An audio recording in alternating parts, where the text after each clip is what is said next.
मी इयत्ता 7वी मध्ये शिकतो. माझ्या शाळेचं नाव श्री मंगलमूर्ती विद्याधाम रांजणगाव गणपती.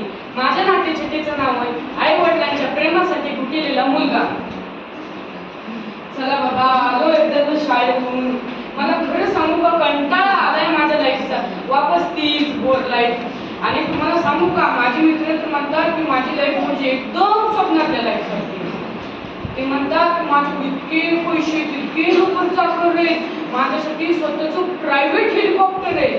हा, हे सगळं खरं आहे, परंतु मला माझ्या आईवडिलांचं प्रेम नाही आहोत. म्हणून त्यांच्या प्रेमासाठी मी फार असुसलोय आहोत. त्यांच्याकडून वेळच नसतो माझ्यासाठी. ते घरी आले कामं करून तरी बिझनेस आणि कामाला असले तरी बिझनेस. मला एक साधा फोन सुद्धा करत नाही आहोत. आणि मला म्हणून सांगतो, माझा एका मित्राच्या मी घरी गेलो होतो, त्याचं नाव होतं वेदांत. अहो, तिथलचं दृश्य पाहून माझे खरंच डोळे पाणवले आहोत. तर तो वेदांत आहे ना, असा बसला होता. त्याला त्याच्या मम्मीने गरम गरम त्याच्या हाताने पराठे बनवून त्याला खायला घातले होते. आणि जेव्हा त्याला ठसका लागला तेव्हा त्याच्या आईने त्याच्या डोक्यावरून हात फिरवला आणि त्याला पाणी पाजलं. अहो, ते दृश्य पाहून खरंच माझे डोळे पाणवले. धन्य ती माय आणि धन्य तो मुलगा. हा, लास्ट टाइम मला असं मम्मीने तेव्हाच केलं आठवलं.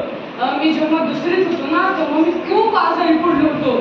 तेव्हा माझी मम्मी आणि माझे पप्पा दिवसभर माझ्या बरोबर होते. मला जे आवडतं ते माझ्या मम्मीने तिच्या स्वतःच्या हाताने पुरून मला खायला घातलं होतं. तो दिवस मला फार आवडतो. तेव्हा काय मला आजारी ठेवलं नाही, तो दिवस मला सारखा आठवतो. अरे च्या, तुमच्याशी बोलता बोलता मला एक आयडिया सुचली. मी काय करतो, इकडच्या जिन्यावरून घसरून पडतो, म्हणजे मला हातबीत पायबीत काहीतरी फ्रॅक्चर होईल किंवा तुटेल. हा, मला भीती तर वाटते, पण आता आईवडिलांच्या प्रेमापोटी असं करावंच लागेल. आई ग, लागलं. मम्मी, पप्पा. पप्पा, काय म्हणतेस मम्मी? मी हॉस्पिटलमध्ये, मी ऍडमिट झालोय. तू बघितलं मी CCTV कॅमेऱ्यातून जिन्यावरून मुद्दाम पडलोय. जर मी हॉस्पिटलमध्ये नसतो तर तू मला खूप मारलं असतं. सॉरी मम्मी, सॉरी पप्पा. त्याचं काय झालं, तुम्ही नेहमी बिझनेसमध्ये राहता. मला तुमच्याशी खूप काय बोलायचं असतं. मम्मी, मला शाळेतून आल्यावर तुला कडकडून मिठी मारू वाटते. आज दिवसभर काय झालं ते सांगावं वाटतं. आज माझी कोणत्या पोराशी भांडणं झाली ते सांगावं वाटते. मला आज आमच्या जे बक्षीस भेटलं ते कशात का झालं, का भेटलं, हे सगळं मला तुला सांगावं वाटतं.